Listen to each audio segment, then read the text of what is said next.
Here we go. Okay, so Dr. Jenny Davies is an MD, MPH, JD, and the Public and Environmental Health Director for Cafeteria Culture, a national student center environmental education nonprofit that's based in New York City.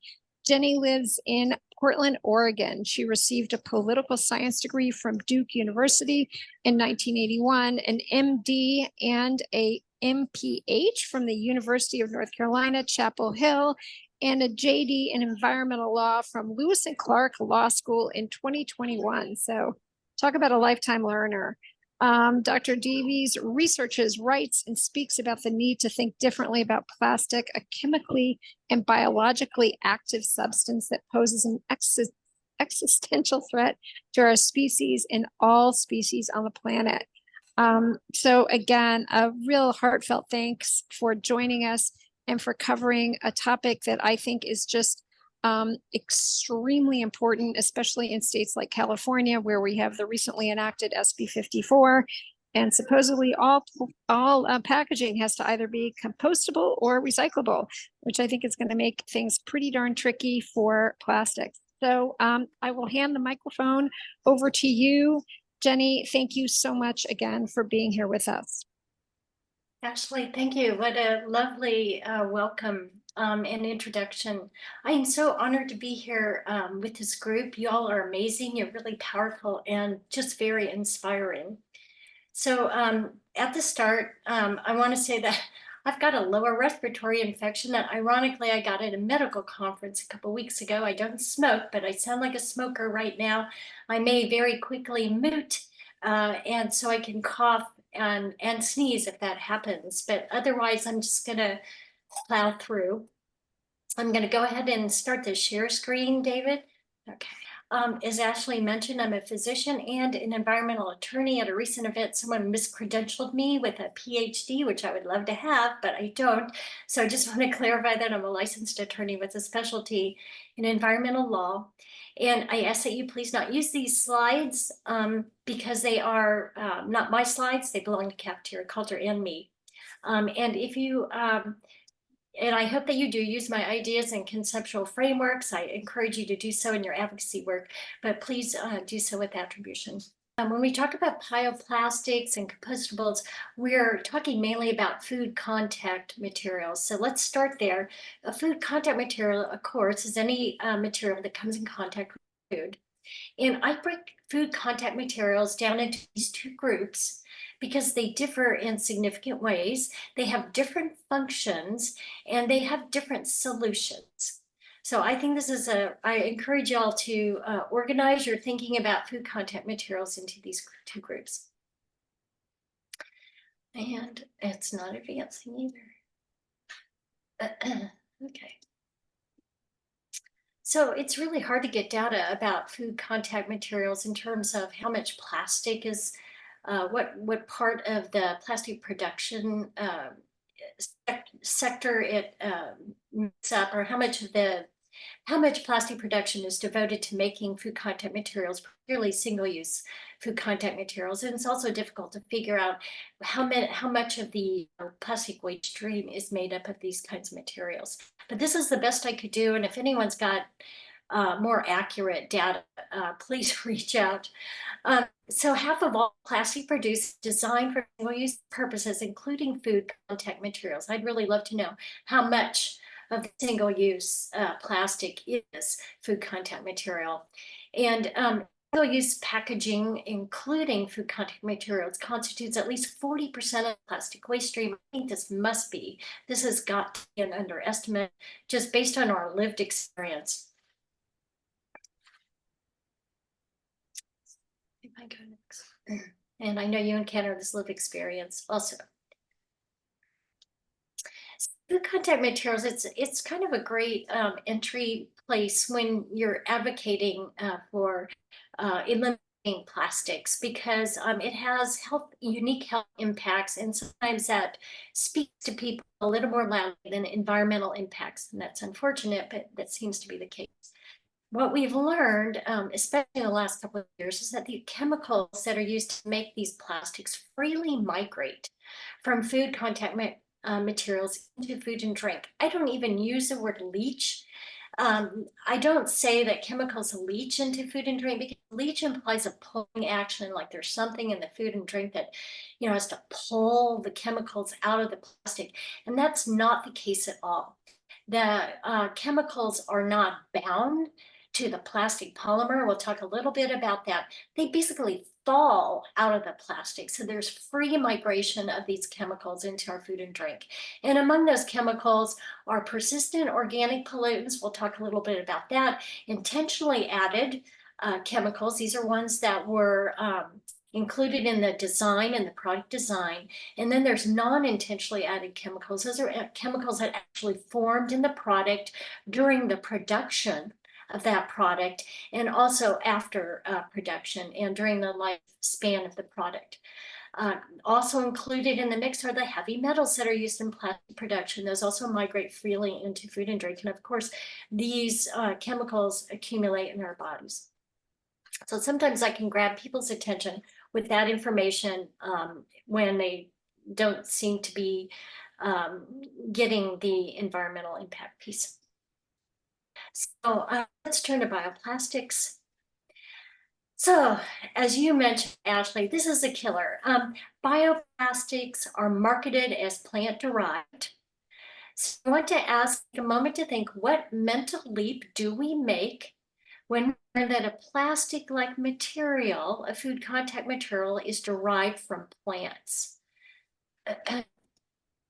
So we assume that the material is a healthy food contact material because plants are healthy for us. And I have to confess, me too.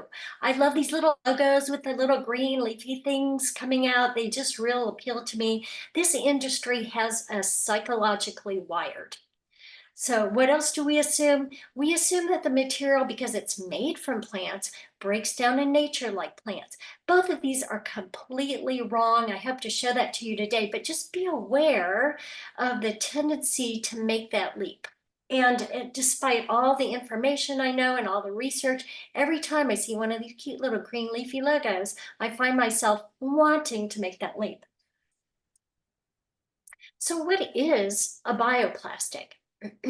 Well, first of all, the term is extremely poorly defined, and that gives the bioplastic industry lots of room for shenanigans. It can refer to the start of a material's life, or it can refer to the end of the material's life. And notice the "or" doesn't even have to fit both conditions. Some products claim the start of life, and some claim bioplastics end of life. We'll look more carefully at that. In terms of the start of material's life, the material to be labeled or considered a bioplastic must be made of a renewable feedstock in whole or in part, no matter how small. If we look at the end of the material's life, the material must, quote unquote, biodegrade. So I want to take a moment and address biodegradable, and we'll come back and address it again and again. Biodegradable is an absolutely meaningless term. It's meaningless because it doesn't contain a time requirement. Everything biodegrades. Plastic, plutonium biodegrades in 1,000 years. That's why biodegradable is a meaningless term. Don't be fooled by that. I also want, and we'll come back and look more carefully at this, biodegradable is not the same thing as compostable. Compostable has a technical definition that includes a mechanism, a rate, and end product requirements. We'll review those. And finally, you may be familiar with the BPI certification. We'll look at that as well. That does not mean, if a product has BPI certification, it does not mean that the product is compostable. So let's apply the term bioplastic to this product that I found on Amazon. So what's the claim here? Well, there's a start of life claim that the material is made from PLA and corn. We'll look at PLA. So that's the start of life claim. This one also has an end of life claim that it's biodegradable. And I hope now this should just jump out at you that biodegradable is a meaningless term. What's the market share for bioplastics? It's really unclear, but from the data I could pull together, currently it's less than 1% of the plastics market share, but growing and expected to grow. Where are bioplastics produced? They are mainly produced in Asia. There's a chunk produced here in North America. The most common bioplastic is PLA, polylactic acid. We'll get in the weeds with polylactic acid here in a few minutes. PLA can be made from corn, that comes from North America, or sugarcane from Asia. And the biggest North American PLA producer is NatureWorks. See, they got this wire. Look at the name of the company is NatureWorks. This is Dow Chemical in Cargill, which is basically big chemical plus big egg. And a lot of their factories, even though they're a North American company, are located in Asia, and they make their product from sugarcane. PLA merits our attention because it's the most common bioplastic. It commands 20 to 30% of the bioplastic market. And the reason is it's the only material that even comes close to performing like conventional plastic. We'll look at that. It, relatively speaking, withstands these manufacturing processes and is more durable and cheaper than anything else, any other bioplastics on the market. Here is an example of some PLA trade talk. Just want to take a moment to scan that little trade pep talk. And again, notice the recurrent emphasis on biodegradability. So let's back up a little bit and ask ourselves, why do we want to replace conventional plastics with bioplastics? What's driving the push? So if you've been to one of my talks, you know that this is one of my frameworks. Plastic is a hazardous substance. It gets us in two ways. It harms us during use because those migrating chemicals migrate from the plastic into food and drink. And it gets us health-wise also after use because it fragments into smaller and smaller particles, which have been set free across the globe and are now amassing in our bodies. So the question we need to ask is, can bioplastics perform like conventional plastics, but with fewer hazards? And that's what we're going to examine. And we're going to start with conventional plastics. Also, if you've been to my talk, you know, I like to simplify or group the ingredients. This is how we make plastic into two buckets, two separate buckets of ingredients. We got the fossil fuels and we have chemicals. With bioplastic, we are going to have a renewable feedstock in whole or in part and our chemicals. So let's start with conventional plastics, looking at the fossil fuels. And I know this is a very sophisticated audience, but y'all, I also know that you're at very different levels of understanding. So I'm going to start at the beginning and just bear with me if you've already heard this and you know this. Fossil fuels are hydrocarbons. And what's a hydrocarbon? You may or may not remember your chemistry that a hydrocarbon is a molecule made out of only two elements, hydrogen and carbon.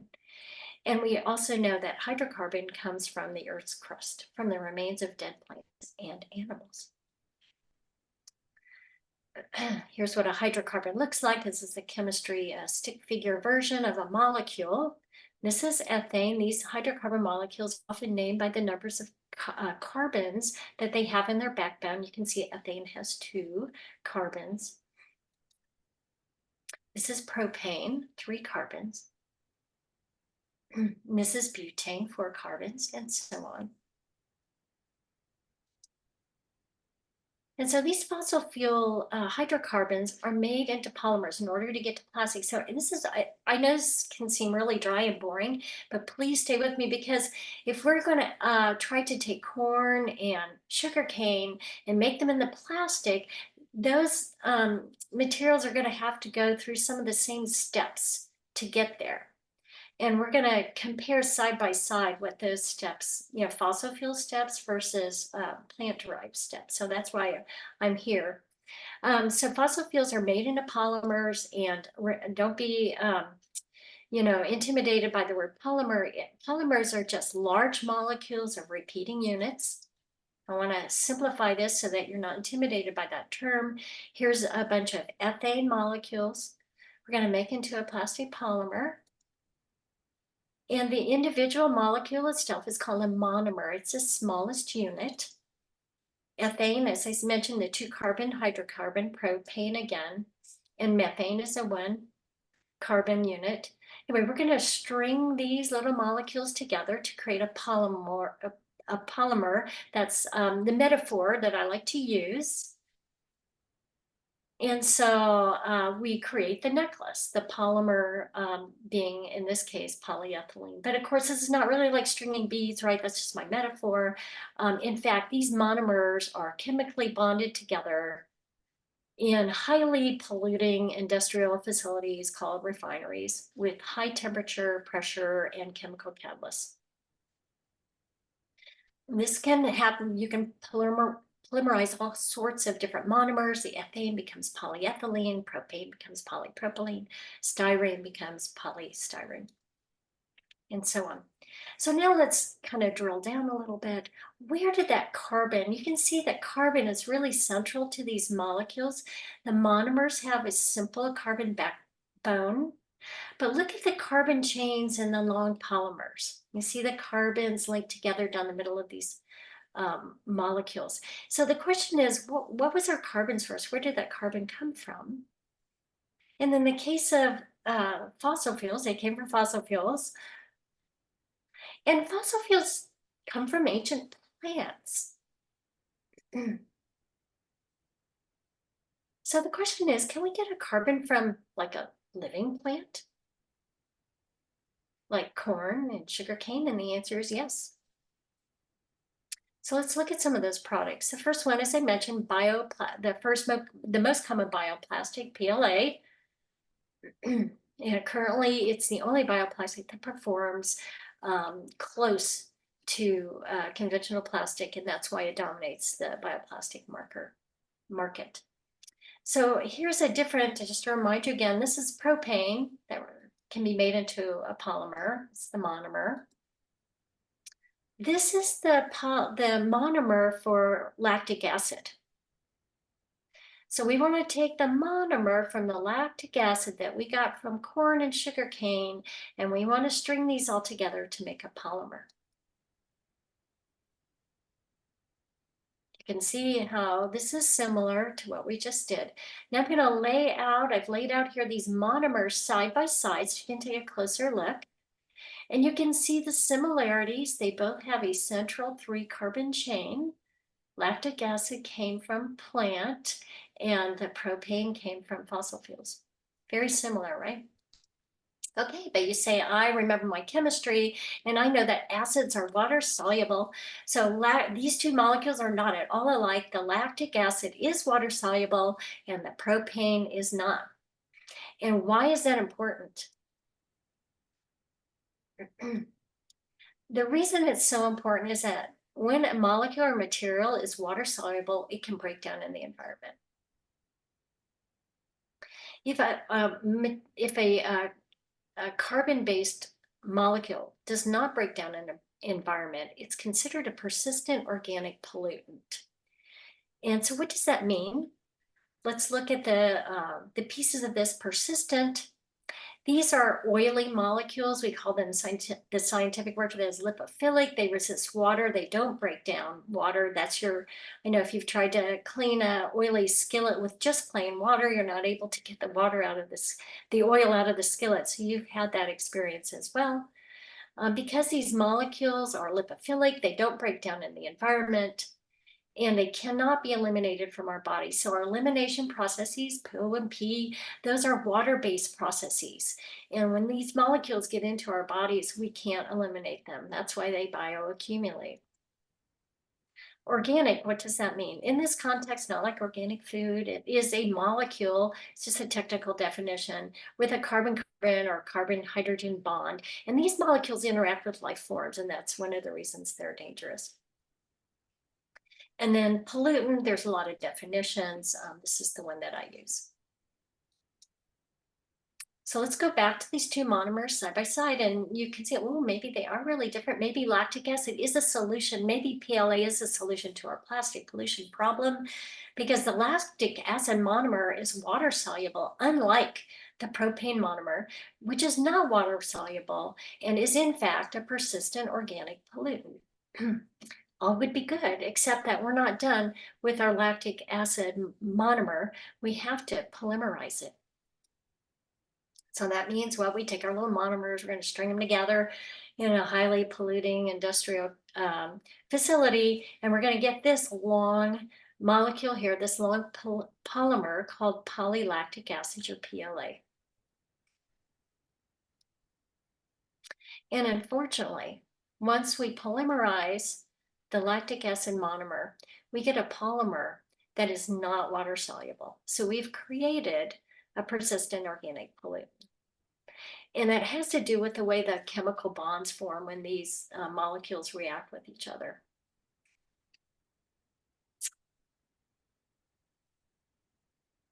And one more thing about that polymer, I want to go back. If you think about it, we don't want a plastic substitute product that's water soluble.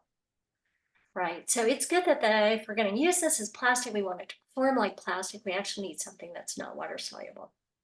So from that end, that was a desirable property. So please remember, and I'm going to stop right here. Even though these are made from plants, the carbon was extracted from a plant, but it has undergone now several highly industrial chemical processes and made into this longer compound, into this polymer. The carbon still came from a plant, but now we have a persistent organic pollutant. So I'm trying to break that connection between plant-derived and healthy and good. And we've learned that also later, we'll get to this too, that polylactic acid is just as toxic to the environment, maybe more so than conventional plastic polymers. Here's a little pre-production pellets, look like little nurdles, that's what they are. But these are made of PLA. Let's go to the second candidate. So this is the second place. This guy's in second place, the PHAs. This is a really interesting compound. You don't have to be able to pronounce a polyhydroxyalkanoate. It's just PHAs is good. It's a class of compounds we'll see. And these are made by bacteria from plants. This is what the monomers look like. The monomers are made inside the bacteria.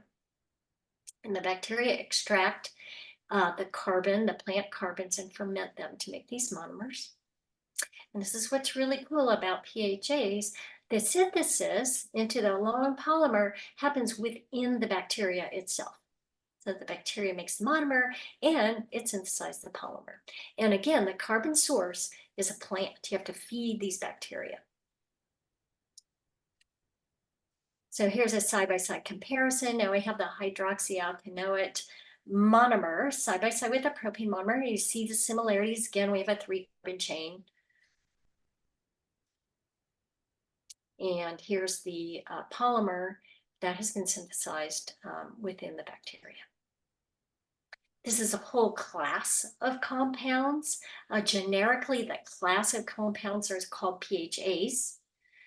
And confusingly, the most usable, right now, the most popular of polymers within this compound is the first one there, and it's called PHB. So PHB is a type of PHA. So here's a little promotional video about PHA production, and so you can see for yourself how they do this. To begin, non-GMO canola seeds are planted.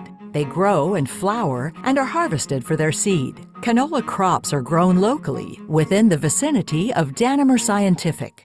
The seed harvest is taken to a cold pressing process plant. The seeds are crushed without using any solvents whatsoever. Byproducts from the cold press processing are utilized for fertilizer and livestock feed. There is absolutely no waste in this part of the cycle. The pure canola oil proceeds to the bioreactor, where it is combined with naturally occurring microorganisms, water, energy to create warmth, and oxygen to support fermentation. PHA is produced in a proprietary, controlled environment that is optimal for maximum fermentation and PHA production. Pure white PHA powder results from separation, solvent-free purification, and drying. This product is approved by the FDA for food contact use, a tribute to its purity. Biopolymer PHA resin pellets are created through a proprietary reactive extrusion process at Danimer. Almost anything currently made out of plastic can be made from these PHA resin pellets. The pelletized resins are boxed for shipment to major brand partners worldwide. These major brand partners innovate and use these resins to create all kinds of containers, bottles, boxes, packaging utensils, vessels, films, coatings, and inks. All products created with this PHA resin base are certifiably biodegradable by all 6 world standards: soil, saltwater, freshwater, aerobic and anaerobic industrial compost, and home compost. Danimer Scientific PHA is the only resin meeting these exacting standards. All materials made from Danimer Scientific PHA degrade totally in soil and/or water, typically in 8 weeks. This process creates a full cycle, with the end result being soil, ready to again receive seeds.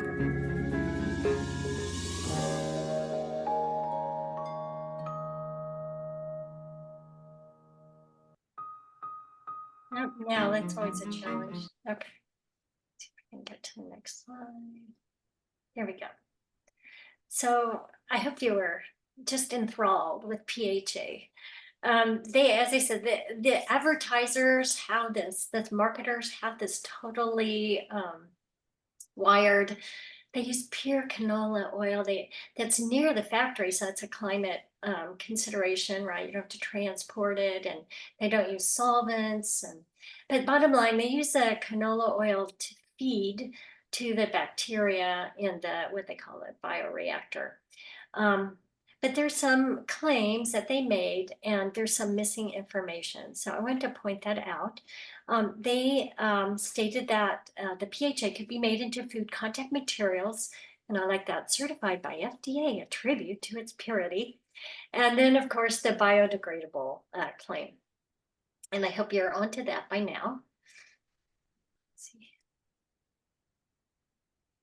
This is what I want to focus on. This claim here, partners use, now notice the wording here, PHA resins to produce all sorts of containers. They don't use the PHA itself, but they use the resins to produce all sorts of containers, all certifiably biodegradable. And what I'm getting at here is what else is missing that you don't get unless you look into the scientific studies in the papers, that this polymer, and you can imagine, is produced by bacteria. It's fragile and it's unusable in its natural state.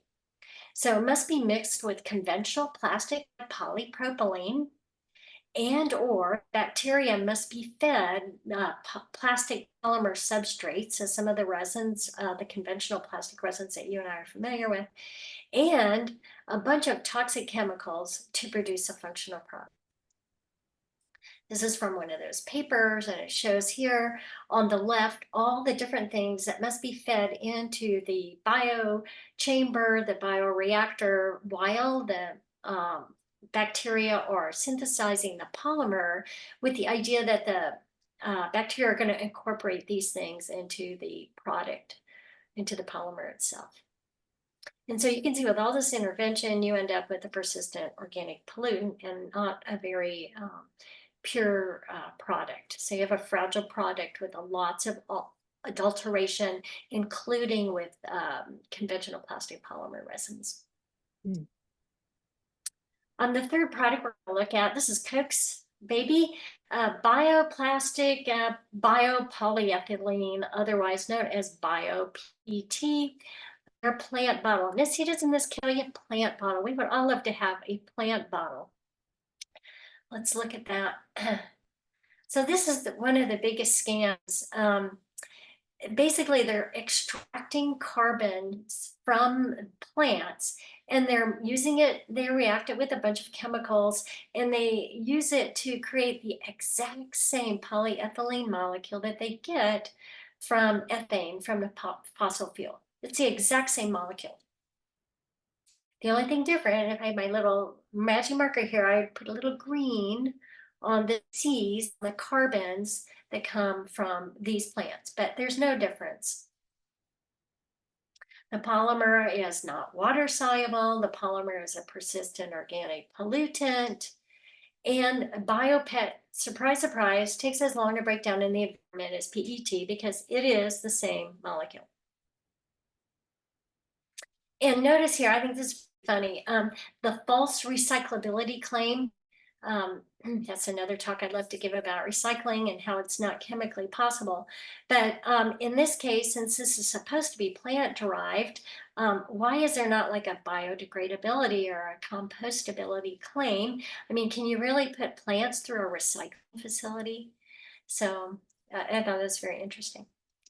Let's move on to the fourth awful product that comes up when people are talking about bioplastic. This is PBAT, little catchy name.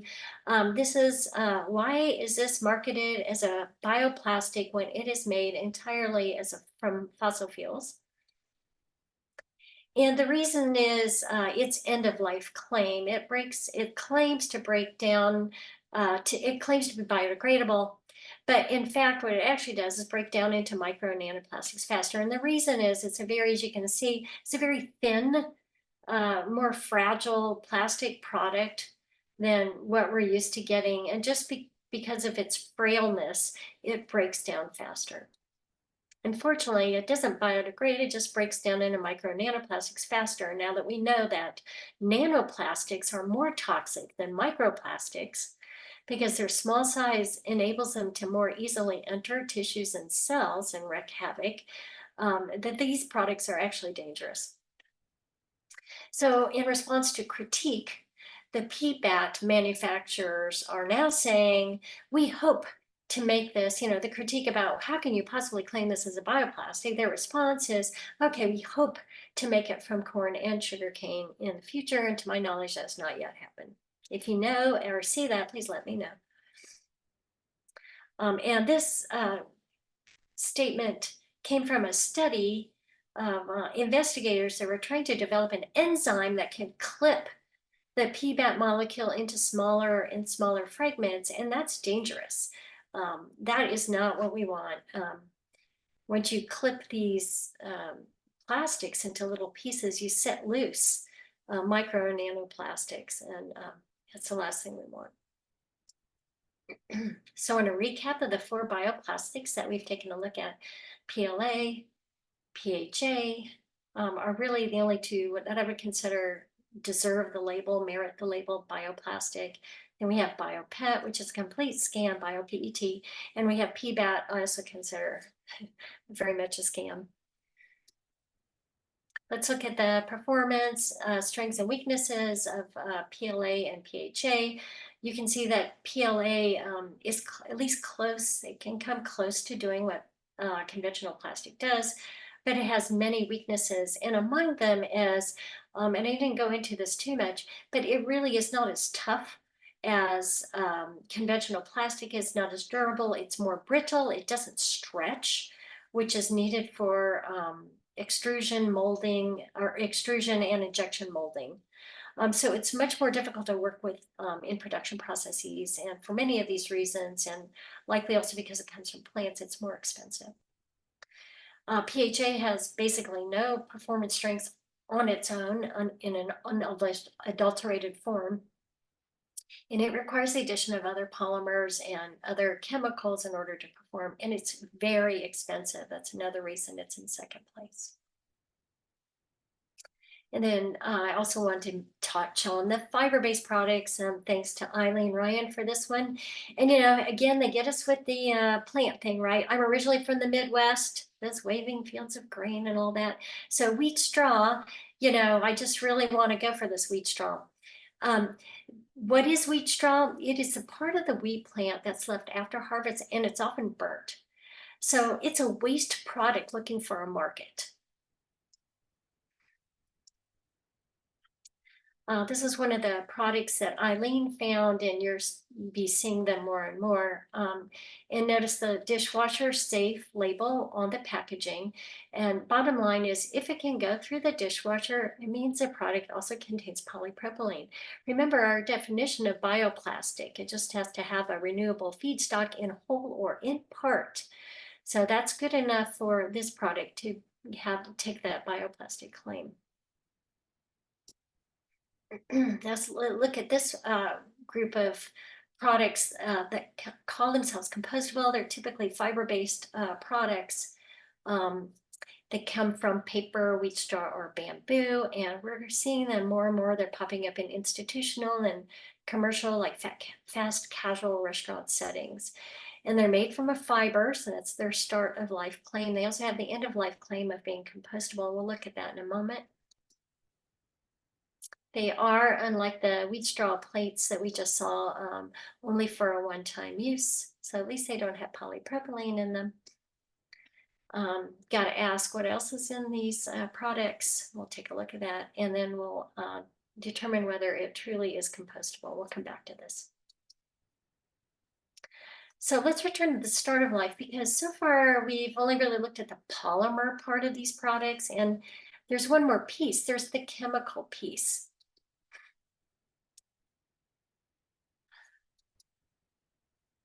So if you've been to one of my talks before, you know that I just ratcheted up this number 6,000. It was 10,000 for about 2 years, but we just got a new study. This one, they found 16,000 chemicals now used to make plastic. And there are 3 key findings. The bottom line here is that most of these chemicals lack any hazard information. Most are unknown and untested. One of my other talks, I tell people that, and this came from the United Nations Environment Program, that a new chemical is made on average every 1.4 seconds. Chemicals that have never existed on Earth until they were born in these laboratories. And we have reached, the scientists conclude that many of these plastics are used, many of these new chemicals called novel entities are used to make plastic products.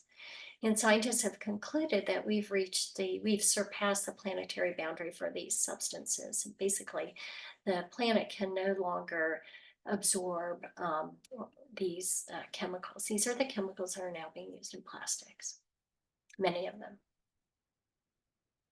You can see also that a single product has hundreds of chemicals in them. And that, as I mentioned earlier, all these plastics leak. So you may ask, why are so many chemicals used to make plastic in the first place? Do we need all these chemicals? Let's just get rid of some of them. Can't we make plastic safer? And the word is, why do we need them? In one word, performance. The industry secret is you cannot make plastic from the polymer alone. The chemicals confer these functional properties that are needed to actually produce the product and to use the product. Here's my rough kind of classification of some performance functions conferred by chemicals, just so you can get an idea. And the bad thing about bioplastics is because they're weaker products, they're weaker substrates, they're weaker polymers, is they need more help to do what we would like them to do, to become a plastic substitutes, to be able to perform like plastic. If they need more help, that means they're getting more chemicals. There's no documentation on this, but I'm sure that's going to become clearer as we go forward.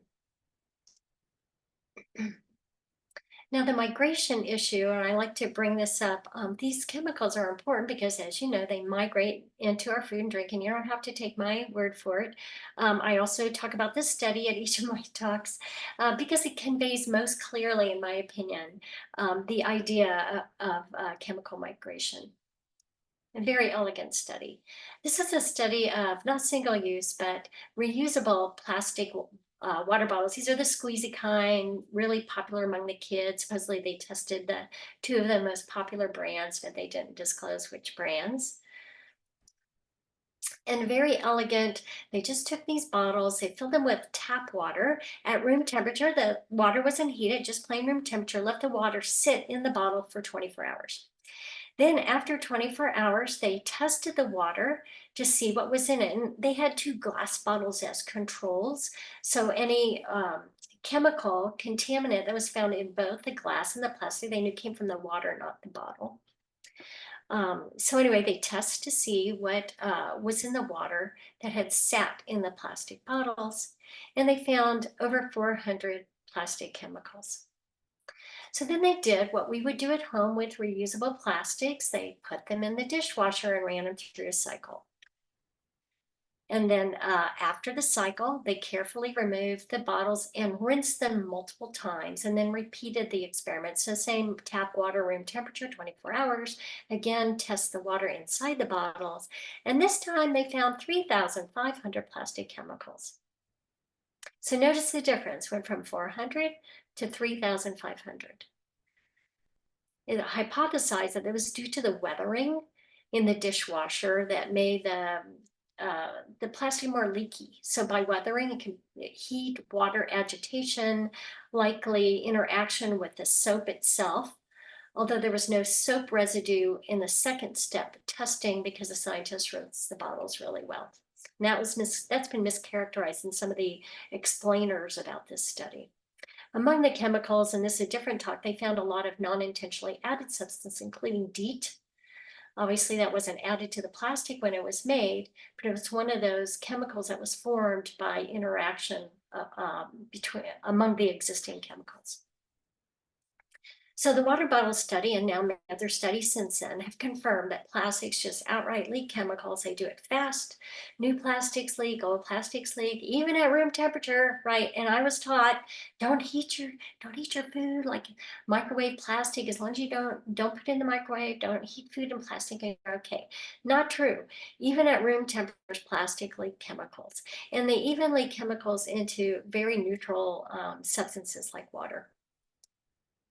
And the reason is this: the chemicals are not bound to the polymer. Now we know we have this long polymer, many of them there, and the chemicals are just free. They're not attached to that polymer, so they're free to leave. And just very quickly, some of the impacts of those plastic chemicals. And I want to caution, we don't know what most of those chemicals are. Most are unprecedented. They're novel entities. We have no prior exposure or knowledge. Most are untested. But here's a sampler of what we do know. Some of these we've known for a long time. We've known for a long time, since the 90s at least, that bisphenols are terrible for us. Ditto with phthalates. These two are revolving door plasticizers. These bisphenols and phthalates we do eliminate from our bodies. If we test all of our urine here, we would all, no matter how pure a life you live, your urine's going to have bisphenols and phthalates.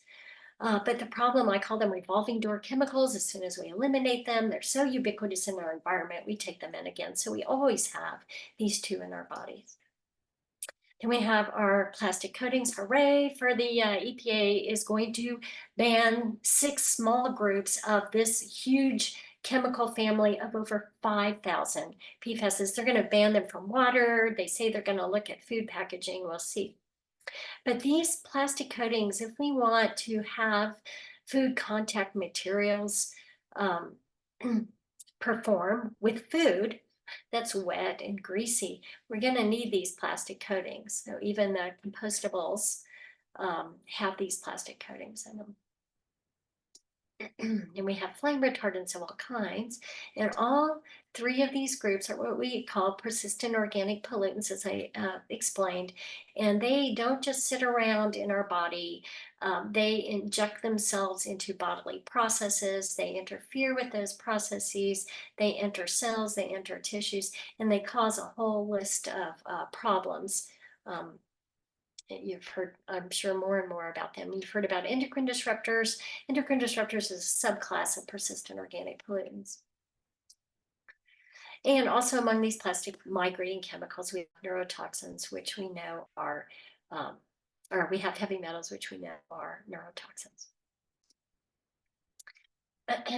So these same chemicals are also used in bioplastics and compostables, and likely more of them are used because these alternative products need more help to perform.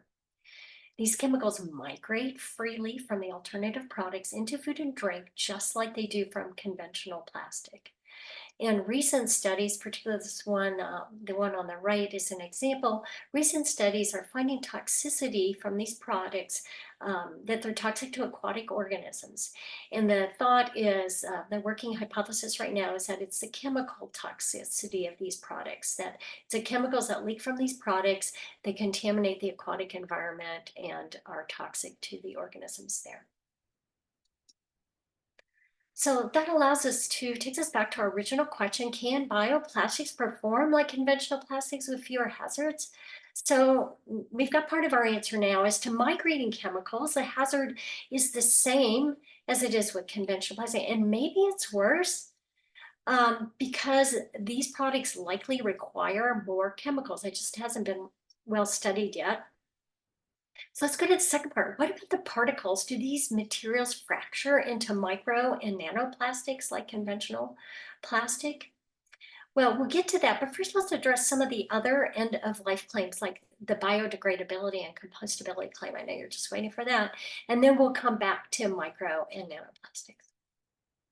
So let's go back to our definition of bioplastic and notice, remember, you can be a bioplastic if you have this start of life claim, if you have if you're made of a renewable feedstock in whole or in part, or you can even have, like in the case of PBAT, which is made from fossil fuels, it has the end of life claim.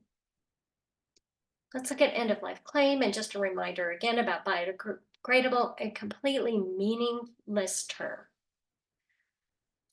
We're going to break this down now. Now, this is great news. This is illegal to use this term, the term biodegradable, in marketing and sales in 4 states if you're selling single-use plastic products. Yay, California, Maryland, Minnesota, and Virginia, or Washington. So what is compostable? Let's break it down again. Compostable, there are actually some very technical definitions of compostable. We'll look at them, but notice they all have in common 3 requirements: something about the mechanism, something about the rate, and something about the end product. And what is composting? If you're a backyard composter, you know this. It's a biological process, requires oxygen because there's living organisms in there, and they use that oxygen to break down your food scraps and your garden waste. Bottom line is that it's a process that involves and relies on living organisms, and the end product is living. That's what makes it valuable, soil amendment. So if you ever get confused about compostability, just bring yourself home and ask, why do we compost in the first place? And what would you want to put on your crops or in your soil? So here's the technical definitions. And let's start with, let's read across the column. There's a mechanism, and notice it's a biological mechanism under both definitions. The scientists go further and provide a location. There's a rate, and comparable, consistent with natural breakdown of natural materials. And then I like this is end product requirement, things that can't be in the end product. It's physical particles and toxic residues. We don't want them in our end product. I want you to notice that the scientific definition is a little more rigorous than the ASTM definition. As I mentioned, scientists say it's got to be in a compost site. And then notice the visible particles, and I'm not sure it's remnants, a little more relaxed than residues, not sure, but definitely on the toxic residues. Scientists say no toxic residues. ASTM says unacceptable, no unacceptable toxic levels of toxic residues. So now we come to the Biodegradable Products Institute. I know you are probably aware they put their little stamp on items that they certify as being compostable. This is a little statement from their website. I think it's a weird statement. It actually doesn't make sense if you look at the statement carefully, because compostable packaging is not associated with yard trimmings. So, but you can see they're trying to lump it all together, right? It's food scraps, yard trimming, and packaging. That's what they're trying to do with this statement. So let's look at the BPI definition of compostable. Now, BPI says on its website that it uses the ASTM definition of compostable. So here they are side by side, and you let me know whether you think these are the same or different. So let's start with mechanism. So ASTM is a biological mechanism. BPI, industrial facility with temperatures that exceed what nature can produce. That can't be biological. That would kill all the microbes. Rate, consistent, comparable with, not sure about that one yet. I'm still, jury's still out for me on that one, figuring out what that really means, what they're getting after. But the visible particles in the toxic residue, what is allowed to be left in the end product is just mind-blowing to me. Visible particles, really, you don't want visible particles in your end product, right? But BPI, I guess they're okay if they don't diminish the value or utility of the compost. You can have little bits of forks and other things floating around your compost as long as they don't diminish the value or utility. And then toxic residues is mind-blowing to me because we've seen the thousands of chemicals that are used to make plastics, bioplastics included, and compostables included, and yet they only test for PFAS. And yay for them, they test for PFAS. But that's not good enough. So let's look at their claim. And they outright now, at least they're very open about this. These materials can only be composted in industrial facilities. Here's a map of those industrial facilities, at least the best one that I could find. You can see there aren't very many of them. Even if you have them in your state, you'd have to have a collection process for it. And who's going to drive their compostable to the industrial facility? So it requires the facilities. There aren't very many of them, and the high heat destroys the living end product. And here's what I could not find, and if anyone can, please let me know. Where does this end product end up? Where does it go? It's not living. You really wouldn't want to put it on your soil for that reason and some of the other reasons we're going to look at. But I can't figure out, I'm sure it's an industry secret, where this goes. Maybe a landfill. Here's the second thing, will not diminish the value or utility of the compost. Well, to me, once they've killed the microbes, they've already diminished the value and utility of the compost. And then, of course, they don't test for anything but PFAS. And they allow visible remnants, evidently. And then finally, this statement about the PFAS, and I want to unravel that a little bit. As I said, no other toxic residues are tested and need to be tested given what we know about plastic manufacture. And also this 100 part per million fluorine standard. This is unfortunately spread across, states are now starting to regulate PFAS, and they use a standard. And it's not a good standard. There's no basis in science for it. The Denmark standard is 20 parts per millimeter, so they could take it lower. The reason they don't, they argue, is they can't, because all the upstream supply materials that the, let's say, a compostable manufacturer used to make its product are already contaminated. So often you'll hear the statement, there's no added PFAS. That's what they mean, is the upstream supply materials have PFAS already in them, and there's nothing else we can do about it. But the fact that Denmark uses, the Denmark standard is 20 parts per million, suggests that they could do better. So what about municipal composting? Are compostables getting into municipal compost. And, this is one of the problems with these products. People don't understand that there are such thing as industrial composting facilities. They may think that municipal composting facilities are industrial and may put it in with their regular compost. So notice that municipal composting is really just large-scale home composting. Basically, it's a biological process. Here's some of the steps. And the steps are basically intended to, first of all, just rid any visual remnants, but also the steps are intended to increase the microbial action. And in Oregon, at least, this comes now through the Oregon Department of Environmental Quality, although the statement was initially issued by Oregon composters, municipal composters and commercial composters rejecting these products because they can't sell them. In their statement, they have like 9 points. I tried to summarize 7 of them. And here they are. I'll give you a minute to just read through it. This comes from the composters. These aren't my words. I just summarized. And bottom line, they don't want those compostable products in their compost because they can't sell it. Poor end product. Diminished utility. So what about home composting? Are compostables getting into home compost? Well, in the United States, we don't have a company or an organization that certifies products as being okay for home compost. I'm sure these products make it in a home compost in this country because folks don't know, but it usually probably would only take one time for folks to figure out that they don't compost in home composting. But in Europe, they have 2 companies that certify home compostability, the OK Home Compost and Bioplastics Seedling. And so let's look at that European experience. It's a recent study, and you may have seen it. These products were tested in home composting by home composters in the UK. So the investigators here asked the home composters, and these again were folks who were already doing home composting, to buy products they thought would compost and to test them in their regular home composting.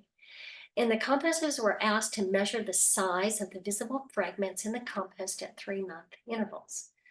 After 15 months, 902 folks continued to participate in the study, and they reported these results.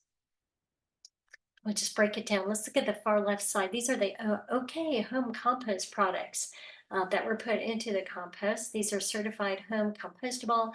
At the very bottom, that orange, that's maybe completely composted. We don't know. They're looking for visual remnants. So if there's microplastics, they won't see them. And then if you look at the very top, that's level 0. The item appears untouched. It's intact and no discoloration. Excuse me. The aqua the item is largely intact, but there's some discoloration. And finally, level 2 is your macroplastics and your larger microplastics. And in this study, after 15 months, 60% of the products that were certified as home compostable by OK Home Compost remained remained visible. Yes, it's the best way to say it. And similarly, the Bioplastics certified, the Bioplastics Seedling logo certification, 60% remained visible in the home compost after 15 months. And of course, the home composters cannot see if there are microplastics there. It's not something they can visualize, and they certainly didn't test for chemical residues.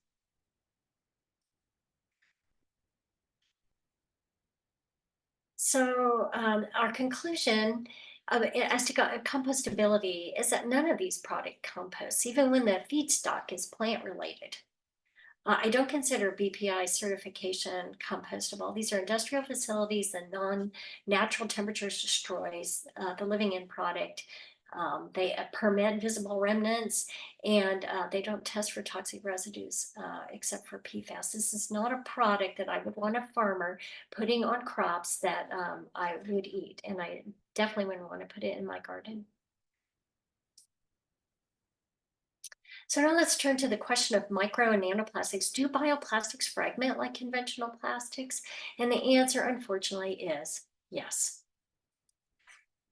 There are more and more studies, but I like this one because we can actually get some pictures with it. So in this study, all these different materials, and I've circled the ones I want you to pay attention to. That's PLA and our PET. Right now, pay attention to those. Those are and these are fabrics, these are textiles. And so they're going to be less durable than a solid product, likely. And they were put at the sea surface for 231 days, and this is where how little they had. Well, you can see them degrading, and they've gotten, they look more brittle, but they're still there. Let's see if I get the next. And then this is on the seafloor for 196 days, the same products. You can see them start to fraying around the edges. Now the other category here, and I'm going to go back to the first slide, is the blend. And I didn't circle it, but I wanted to point this out.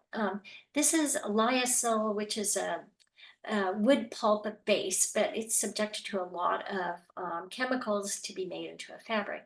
And this lyocell, they tested two blends. One was PET with lyocell and one with polypropylene mixed with lyocell, or polyester, right? And what they found with the blends, I should have made another slide with this. Yeah, is that the blends degraded faster than the complete PLA or complete PET products. That's not unexpected. But the problem with that is that when you have a mixed product like that, the weaker component will break first and then again set free the more durable components, the polypropylene and the PET. Here's a close-up picture. I don't know if how this goes over Zooms, just so you can see that these materials are fragmenting. And so the key findings from this study is that PLA degraded at the exact same rate as PET and polypropylene. And you can't see that from the pictures, but that was the scientist's conclusion. And they also found that the blended materials degrade faster and break into PET and polypropylene fragments. And that's not surprising. In their conclusions were that the PLA fragments like conventional plastic and is not a solution for plastic. And the blends also not a solution.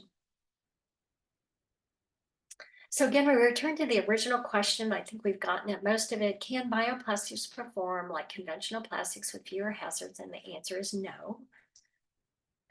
So first, as to the performance, the alternatives are inferior because these products have a weaker polymer. Weaker polymer, and in terms of the compostables, the substrate is weaker. In terms of the migrating chemical hazard, we know that the materials are comparable. The alternatives may be worse. In one of the studies I looked at, some of these starch-based alternative products were actually released way more chemicals than conventional plastics or bioplastics.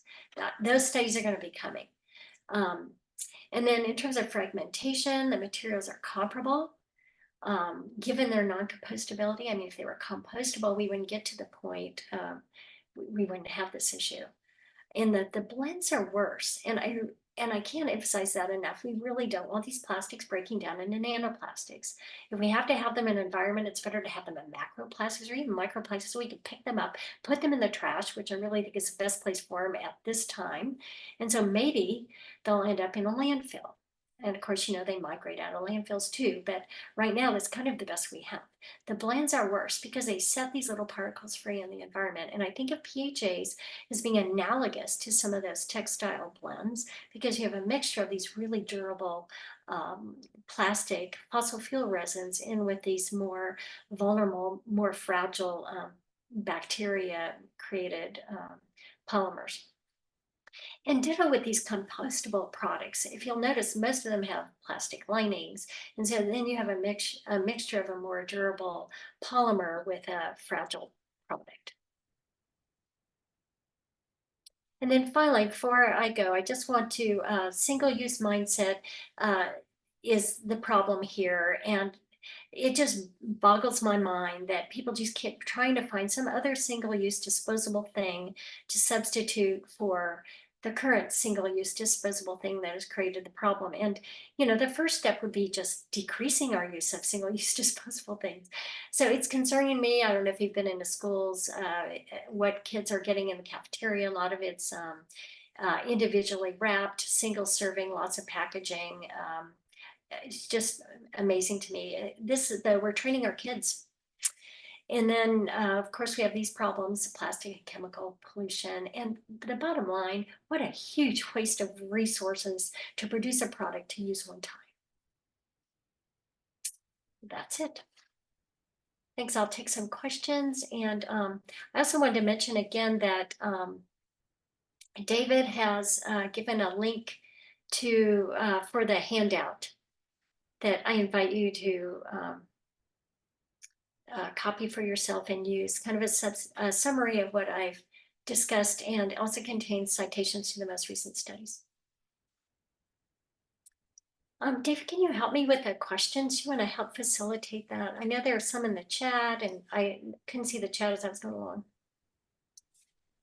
Right. Thank you so much, Jenny. Always so much to wonderful and so much to think about. And I did just put that link with the 2-pager at the end of the chat. But going back to the top, I think one of the first questions was regarding feedstocks. I think you went back and defined what those were with that was prior to you showing all the polymer chains. But I'm not going to moderate the questions. I see hands raised, so I'm just going to call on some folks, and you can take yourself off of mute. And if there is anyone with a chat question, feel free to raise your hand as well. I'll call on Jane Dow first. Yeah, so you're saying that do BPI certified compostable products have bisphenols, phthalates, flame retardants, and heavy metals like plastic, or are they different chemicals? They have a lot of the same one. We don't know exactly because that information is closely held. But I definitely know they have PFAS, and I know they have bisphenols and phthalates. I'm not sure about the flame retardants. But remember, there are 16,000 chemicals used to make plastic. And the ones that you just mentioned have been around. We've known about them since the 1990s. There's so many, there are thousands of chemicals that we literally don't know about. And those, I'm sure hundreds of chemicals are in those compostables. We just don't know what they are. And I just have a quick other question. There's a product called Ecovative made out of mushroom root and agricultural residue that's supposedly actually a fertilizer, like a healthy amendment for the soil. Have you ever heard of that? No, I haven't. But the question you always have to ask is, how do they make it?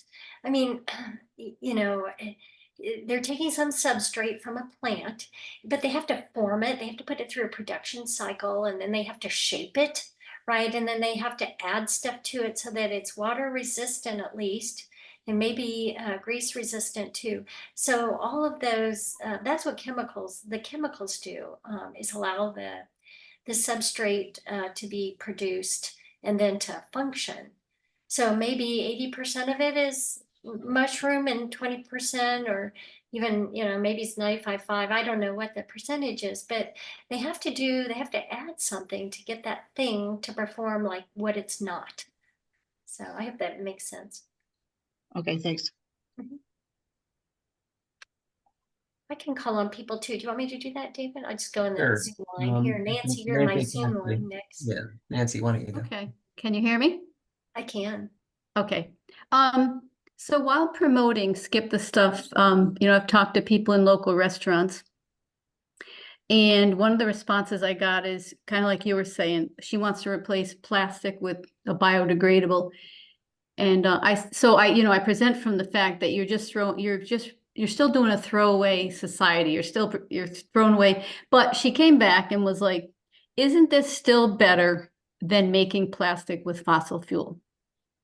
So, you know, And the fossil fuel piece maybe is better, but the chemical exposure is likely worse. And I said, I'm only guessing right now because that information is not available and studies are going to have to happen, but I'm confident that that's what's going to show. And then also it's just expensive for her. The answer is always some kind of reuse system. Whether it's in-house, there's all kinds of options created now. And that's what I try to point people to. And if they run the numbers, they'll find that using disposables is so much more expensive than instituting some kind of reuse system.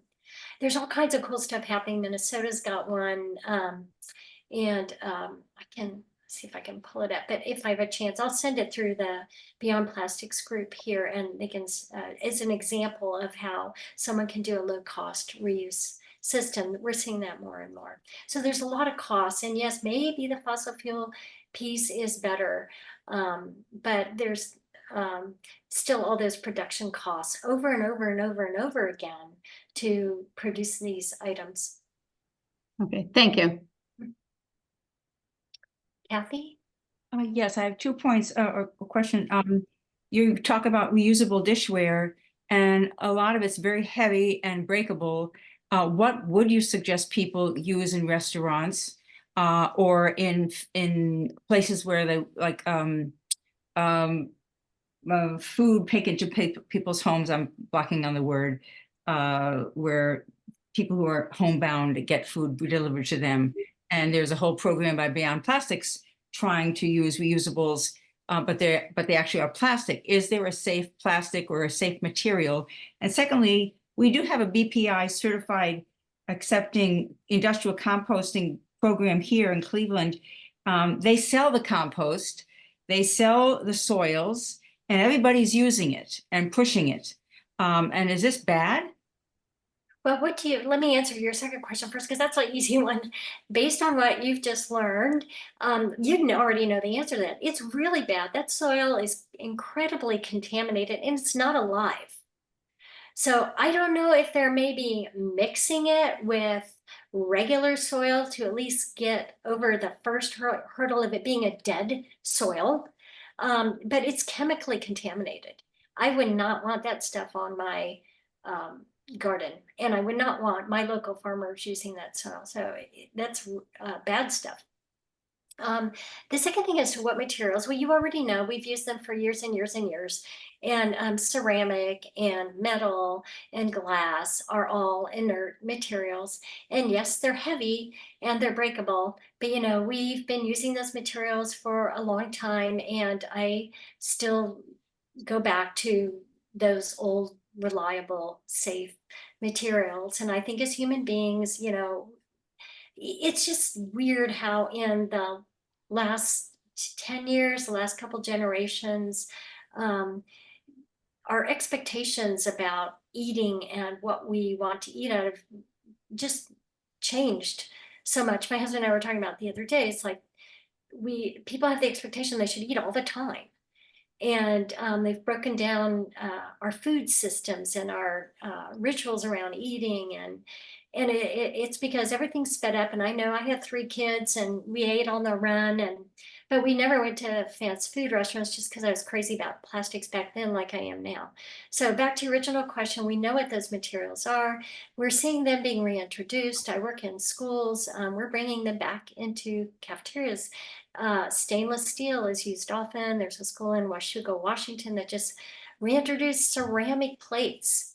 And it was, oh my gosh, the kids are going to break them. Well, yeah, they do, but they will then learn how to live in the world like grown-ups. And sure enough, they adapted really quickly. So those are the materials I recommend. There's some stainless steel options that are less heavy. There's even some ceramic options that are less heavy. So that's personally what I recommend. And as to the plastic reusables, I hope you got the point from the water bottle study. Those are more toxic than single-use plastics. The more a plastic is weathered, and that's what happens to reusable plastics, right? They get washed and used and subjected to high heat and light and all kinds of things. The plastic actually begins to break down and release more and more chemicals. So reusing plastic reusables are something that I've really discouraged. I know that all of Seattle Public Schools a couple of years ago, because they got a plastic reuse vendor in there. They just sold them on the idea of these reusable plastics and they went all in. They're kind of stuck there for right now. But that, in terms of public health, protecting our health, reusable plastic. Oh, the other thing, and this is a really complex topic. We now know that these reusable plastics also shed microplastics during use. So you're getting your chemical dose and you're getting a lot of extra microplastics when you use reusable plastics. So strongly discourage them. So sorry, you asked a really complicated question that people are still grappling with. That's my answer. Yeah, it's Eileen. I think I'm next in queue, but I just Yeah. wanted to say the Meals on Wheels program is what I think, was it Kathy who just asked that question, was referring to that Beyond Plastics did a lot of research on what to use instead. They used to come in metal containers, but you can't put metal in the microwave. So that is one of the issues for Meals on Wheels. But my question actually segues nicely from her question is, so in Massachusetts, a lot of municipalities are now doing curbside composting. So they pick up the compostable materials at the end of your driveway or wherever. And one of the big companies is called Black Earth. And they require, I do not use them because of what I know, but they require that people put their compostable food scraps in a bio-based plastic bag, and then they dump all the stuff into one truck. To me, it seems incredibly toxic, and that's just all going to break down. I mean, all the information you have shared with us tonight. How do we, as activists, go to the company and say, you need to stop doing this? Do you, I mean, maybe your cheat sheet that David put in the chat, I don't know. Anyway. Well, that's more of a kind of a political power question, I think, Eileen. I mean, if that were me, I'd write letters, do a letter writing campaign to the local newspaper, because or whoever's buying that compost needs to know what's in it. And obviously they don't. Nobody really wants microplastics or those kinds of chemicals in their compost. I think you might get more traction, more response from the company if they start to feel some pressure from their buyers. Yeah. All right. Maybe I'll take it up with the DPW in our community, which is providing composting. So, that's another great. And if anyone can do it, it's you, Eileen, and keep me updated. I will. And just so you know, the church, so everybody about those, what is it? The straw-based Straw. One of the members of my Unitarian Universalist church purchased a bunch of bowls, and she was like, Eileen, look, these are great. They're not plastic. And I was like, yes, they are. And anyway, we ended up buying some heavy duty crockery, ceramic plates to replace our really old china, which was breaking very easily. But I just want to say, heavy duty crockery will last forever. I mean, we have these restaurant style bowls that we've had for 40 years and we haven't broken a single one. They're so heavy. Anyway, that's it for me. Thanks. Thank you, Eileen. I wanted to add too, there's some studies now coming out of University of California, just preliminary, but should be on the next 2 years. When schools have reintroduced real dishware into their cafeterias, kids eat more. It decreases the amount of food waste. And of course, that's now it's become a big climate issue. People are paying more attention to that. And then also they got informally, as a kind of the qualitative data part of that report, just casual comments from the students are like, wow, people really care to give us real dishes. I feel like I'm eating at home, or I feel like I'm eating in a restaurant. There's value attached to value. And if one of my biggest objections to plastic is it's cheap, valueless material. And I think people feel that way when you're in plastic, So another reason. One more aside along those lines, Michael Moore's movie, Where Shall We Invade Next, shows children eating in schools in France where they eat off of real china, and they teach kids manners and how to treat food with respect. And anyway, it's really amazing, but that's good news. Thanks, Jenny. Thank you, Eileen. Donna, I think you're next. Yeah, just a quick comment. Well, just following up from Eileen's, I think everybody knows that food tastes better when it's not surrounded by and covered in plastic. And maybe that's why the kids, another reason why the kids are eating a little more on real cutlery and real plates. But my comment was, and perhaps someone on the Zoom understands these facts better than I do, but to me, corn and sugarcane and agricultural land and material should be used for food that we eat and maybe food that we feed animals. But just think that we're using all that agricultural resource and then making plastic out of it instead of nutritious food that we all should be eating. So that's just my quick comment. And thank you so much. This was a great presentation. Thank you, Donna. I couldn't agree with you more. I didn't have time to squeeze that into the presentation, but that's another objection to using food, these big monocrops. It just incentivizes people to use valuable land and resources to grow more monocrops. So thanks. Thanks for that. Ashley. Yeah, so I have basically come to the conclusion that all of the single-use foodware is garbage. So anything that comes, we don't order much takeout, but when we do, my husband has been trained. He knows just the packaging goes in the garbage because that's where it belongs.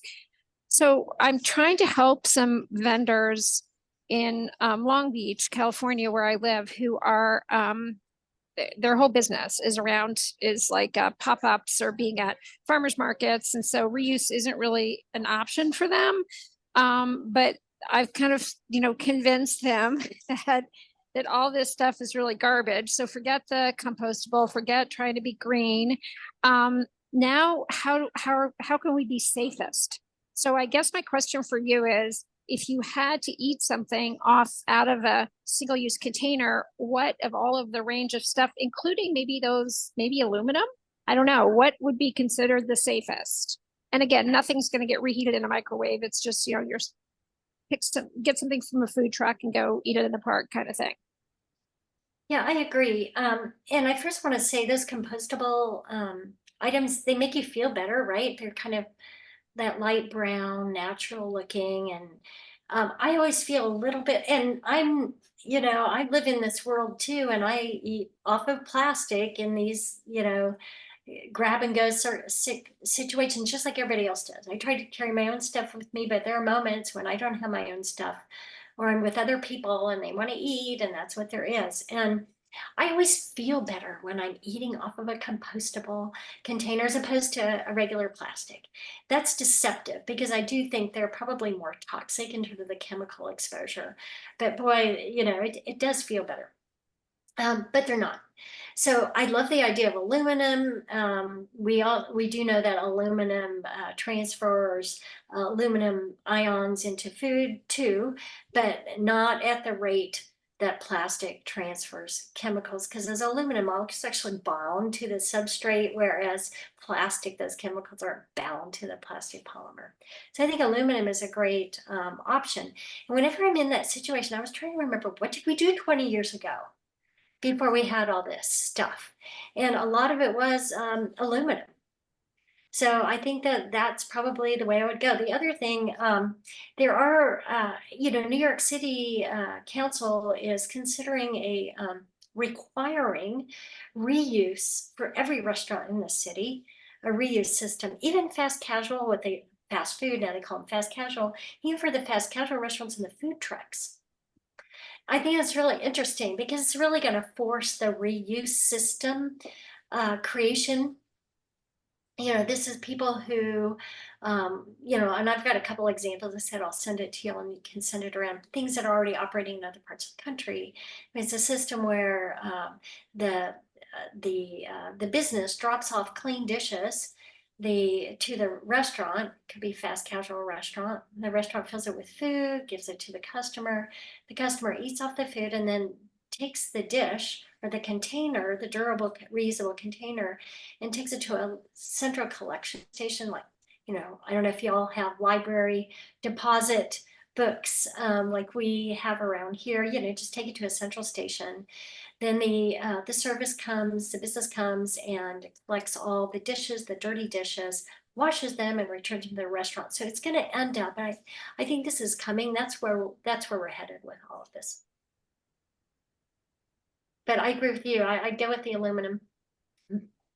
Okay, thank you. Thank you. Oh, good. Sina, how are you? I'm good, Jenny. How are you? Thank you. This I'm was an good. excellent presentation.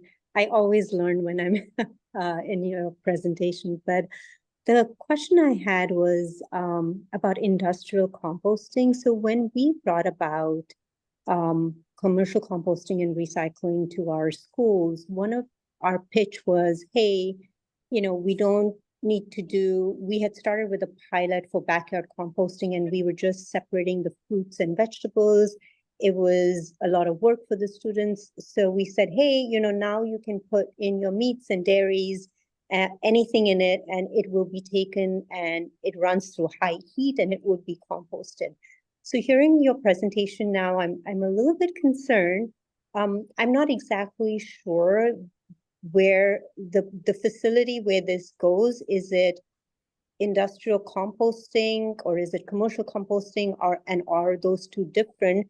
But given that we put meat and dairy in that, doesn't it have to go through an industrial composting facility? And then are we saying that the products coming out of then this process is useless in terms of a compost soil amendment? Yes, yes to all of that. And so let me back up a little bit. Great question. Is industrial composting like commercial composting? So I try to stay away from the word commercial, because it's too confusing. You look at BPIs, because some people think of municipal composters as commercial, and some people think of industrial composters as commercial. So I try not to use the word commercial. If you look at BPI's site, and if you look at the sites of some of these industrial composters, they use the word industrial. So I think it's really best to be clear. And yes, they use temperatures that exceed what nature would produce. So we know that kills all the valuable microbial activity that was in that living material. And so that's my question too. And I haven't been able to figure out, what does this end product look like and where does it go? So I heard from someone earlier that some people were buying that end product. I'm very skeptical. Yeah, that was Cleveland. I'm very skeptical. I think maybe that composter is selling them something different from what it actually comes out of this industrial process. Maybe they have another composting operation. Nobody would want to buy that product. It's a dead product and it's toxic. So that's correct. And it's a waste product. I'm not even sure where it ends up. It should go to a landfill. I mean, it's really a waste product. So if anyone does find out more information, I'd love to, but yeah. So here's what happens in New York City too, Sina, that it's too confusing, especially for the elementary students, to sort the compostable foodware and packaging from the food scraps, the truly compostable stuff, let's say. So they put it all together. But you know what? It goes to a biogas facility and the whole thing is burnt and turned into biogas that they say they're going to use for energy someday. So that's what happens in New York City. I think it'd be a great experiment for students to take some of these compostable materials, kind of following the steps of that UK compost study. Students could test these items themselves and see what happens to them, at least in terms of the visible remnants. So. Thank you. Jane. Two more quick questions.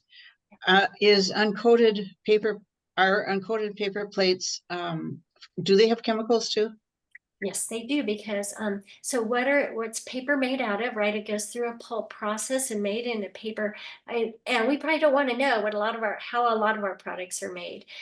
We know that in order to make paper from wood, a lot of chemicals are used, industrial processes. And then you have to take that paper and you have to shape it. And you have to give it some durability, so it's not just like a floppy piece of regular paper. And so the chemicals are used to imbue those properties into the product. So yeah, That's probably true. less than with plastic because, you know, they don't last long. You're carrying a bunch of food around on your paper plate. It gets limp. The food soaks through, it gets greasy looking. That's good. That tells me that there's not as many, it tells me that PFAS isn't there in particular. My second quick question is, when I visited compost facilities, there's always steam coming off of the pile of dirt, and the response is that's the bacteria decomposing the organic matter, and they give off energy and heat. So I was always under the assumption that the bacteria are good bacteria. That's what you need for healthy soil. Is that not correct? No, that is correct. Those are healthy bacteria and they do give off heat when they're composting, but the heat that is used in these industrial facilities far exceeds the highest temperatures that these bacterial reach, or that and they're actually emitting heat. They don't reach the temperature themselves, but they're emitting heat as they're aerobically, you're using oxygen to break down the substrate. That they do give off a lot of heat, but the industrial heat far exceeds those levels. So at some point the heat gets higher and they die. In the industrial composting, I doubt they don't use bacteria. They say Well, they do, but I can't believe it. It's not consistent. So here's what happens. Industrial, municipal, and home composting are what we call aerobic processes. They involve bacteria that need oxygen, right, to live and to metabolize, let's say, food scraps. And in the industrial world, they say they use both. Some facilities use aerobic composting and some use anaerobic composting. But and so I think many of these composters, they have multiple different operations going at the same time. But in terms of what can compost packaging and foodware, it's it's going to be the anaerobic processes. They don't even use microbes to do that. okay, yeah, the compost facility that we have is aerobic. They have a lot of aerating, so probably the soil is healthy. I mean, it probably does have the right bacteria. Now, they're not putting the products in that one, is what I think is happening. Well, no, they accept compostable products. I think it goes into a different compost facility. And I think they probably have different operations at the same site because those products are not broken down by the temperatures reached by bacteria, and bacteria can't eat them. Okay, I'll have to ask them about that. Thanks. Yeah. Holly. Hi, this was absolutely fantastic. Thank you so much. I started with one question. Now I have about 20. You and me both. It just keeps raising more questions as we go along. Exactly. So I just want to clarify first what you just said. So municipal composting is not equivalent to industrial composting. Absolutely. So like Cisco, where I've actually worked at their composting site, is municipal composting.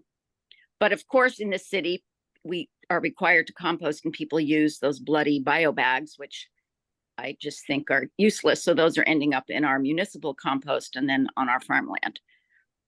Yes. Okay. So my initial question, which I think somebody else had also asked in the chat, was what about some of the seaweed products that are being used, for example, to make plastic film, like Sway, which is a company getting a lot of attention, or plastic film being made out of captured methane, which sounds pretty good, like Mango Materials. Do you have any information on those? Well, I want to go back to the first thing, those bio bags that y'all are required to put your no, we're only required to compost, not to use the bags. I tell people just to not use the bags because you have to wash your container anyway. Good, because I want to mention those bio bags. You remember those 4 types of bioplastics that I talked about PBAT was one of them. That's your bioblag. So what's happening with them? They go into the compost. They just break down to micro and nanoplastics in the compost. Right. And So- they're just unnecessary anyway. Right. Good. Um, Great. So I'm glad you're not using them. So they got that checked off my list. And then seaweed. So that's plant. The exact same process is used. They're just using a carbon molecule from the seaweed, probably some type of sugar molecule, and they're extracting that molecule from the seaweed, and they have to weave it into a polymer, just like we do with PLA. There's no difference. And then they have to use all kinds of chemicals as that second bucket of ingredient to add to the polymer to make the seaweed be able to perform like a conventional plastic product.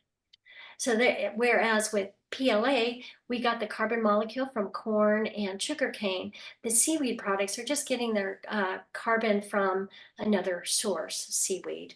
Otherwise, the process is the same. Than these other ones. Right. No, there's no seaweed at the end of that product, right? We think there is, we want there to be, right? A primarily seaweed product, a primarily corn product, but they're just taking a molecule, a carbon molecule, it's usually a sugar molecule from the seaweed, and then they subject it to all these chemical processes to get a long polymer and make it into a product. Okay, I'm going to ask them about the chemical additions. And so I would presume then similarly with mango materials in terms of using waste methane.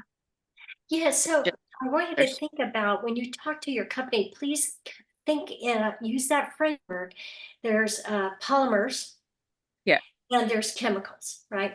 So the polymer, they got the carbon from the seaweed, then they have to make it into a long polymer that transforms that original seaweed molecule. It's no longer what it was initially. Then they dump in all these chemicals, right? So great. And then mango, it's hard. Are they using waste materials? Do you know? No, they're using methane. They've captured waste methane, so to help prevent climate change. Yes. And making plastic film from that. Okay, that makes sense to me because methane is whether it comes from rotting food like mango or whether it comes from underneath the ground is the exact same molecule. It's a central carbon molecule with 4 hydrogens. So it's a hydrocarbon molecule. It doesn't matter that it came from rotting fruit. And so they'll do the same thing. They'll just weave it into a long polymer that is a persistent organic pollutant.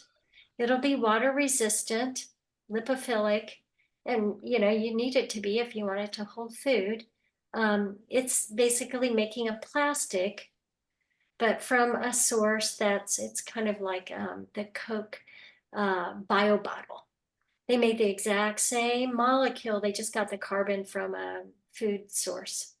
So this is interesting. Now they're capturing the gas that's produced by a food source. That gas just happens to be a hydrocarbon. Yeah, or I don't know if they might get it from petrochemical facilities or something. I think they're capturing waste methane. I don't know if it's from food or not, but either way, it's the same molecule as you said. The other thing I'm sorry, go ahead, Holly. No, I was just saying thank you because I could go on, but it's other people's turn. So I was just saying thank you. One other thing I suggest is I'm wondering if they're actually doing it. A lot of these things, they get a lot of hype. A lot of it's just aspirational stuff. I cannot picture how they would actually be able to do something like that. So that might be the first question to them. Is this actually happening outside of a laboratory somewhere? Yeah, they both are now, but I know the founders of both, so I'll just inquire. I have now more intelligent questions to ask, so thank you. Perfect. Yeah, let me know. I will. Thanks. Kathy. Hi, just a quick question. Waxed paper, what is that, and is that toxic? Oh yeah, wax paper. So wax paper is petrochemicals and paper, right? Oh no. Yeah, you don't want to do that. Use that, but there are some varieties that are actually beeswax and paper, so much less toxic. And for my kids' lunches growing up, that's what I tended to use. It's the least toxic thing that I could find. I can't remember, other folks here probably know the name brands of some of those. You can put it in the chat if you know offhand what those beeswax little wax paper. They cut like little sandwich bags, and I think Yes. they even make a whole roll of them. Thank you. Louise? Oh. It's parchment paper. Oh, parchment paper, you have to research. Most brands are petrochemicals or other toxic chemicals on paper, but I think there's one brand that may be like a beeswax kind of thing. I was actually got researching that myself about a year ago, and then I got distracted and didn't figure that piece out. Louise. This has been unbelievably fantastic. I do have a couple questions for you. In terms of baking, I know there are silicone mats. Is that dangerous for cooking on it? Because that would, I think silicone is, some people say that, well, it's totally safe, and others say, no, there's plastic in it too. So what is your take on that? Yeah, I hate to tell you, there's plastic in it too. As to that. And I have a question about bio bags. If people do not put them in compost, and they just keep it in their kitchen for like a day, is the materials, the food waste in the compost container for 24 hours going to be contaminated? How fast does the bio bag actually, fragment? Right, and I don't know if anyone's tested a bio bag, and I haven't read any studies, but I always go back to, when I'm thinking through things like this, I go back to that the water bottle study. And remember that the water was contaminated with 400 plastic chemicals after 24 hours, and there was no heat. So I don't have the answer for a bio bag, but I think we would be shocked to know that answer. I suspect there are plenty of those chemicals migrate into the food in a short amount of time, even unheated. And talk about water bottles, just having them in the store, are they actually getting, before somebody even purchases them, I wouldn't buy one, but are they accumulating more chemicals as well? Are they breaking down on the store shelves? Yes, and it's hard. I wouldn't say they're breaking down because, as I mentioned, so think about those water bottles. I'm so glad you raised that first. So let me back up. Those water bottles, how long do they sit in those distribution centers? Right? I'm guessing days, weeks, months, maybe. So there's water sitting inside these plastic bottles, let's say for a month. I don't think that's outrageous to sit in a distribution center for a month. And remember that then to your other question, that the chemicals are not bound to the polymer. Think of those two groups. You got your polymer, you got your chemicals, right? They're not bound, nothing connects them.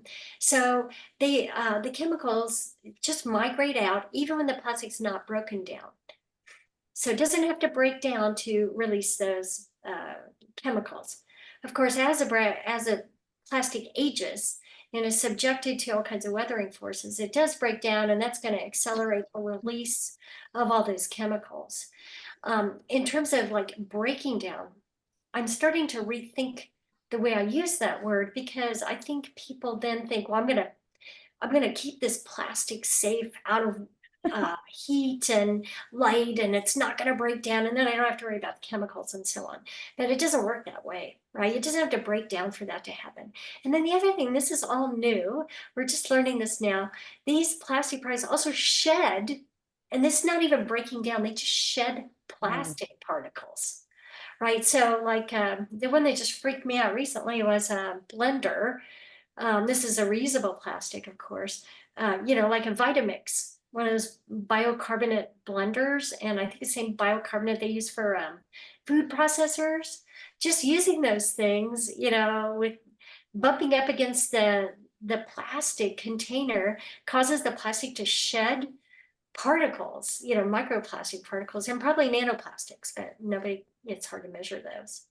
So all those things are all going on at the same time on a level that we can't see, without breakdown. But as the plastic age and begin to break down, both of those processes are accelerated. Thank you. I have one quick last thing. I received this packaging and I called the company. I said, how could you put something like this in here? And they said, are you near a sink? And I said, yes. They said, put it in the sink. And in 5 seconds, it was totally dissolved. But I said, that doesn't still seem right to me. They had to make it with something. And they said, no, it's totally compostable and safe. Have you seen these? I think they're made from corn. Oh, Louise, thank you so much. I actually want to raise that and put it in a slide, but I didn't have any with me. Yeah, I've got a couple, like especially food products in jars that have these, they're starch, what are they called? Just blanking on the word, peanuts.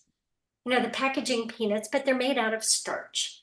And so when I first got them, and just kind of being naive before I had really looked into this world of so-called compostable stuff, I put them in my sink and filled the sink with water, and most of it dissolved, but there was some kind of, I don't know if you got that residue that I actually had to put in the trash, but most of it dissolved. And I just kicked myself when I realized, I started looking at the states, they're really toxic.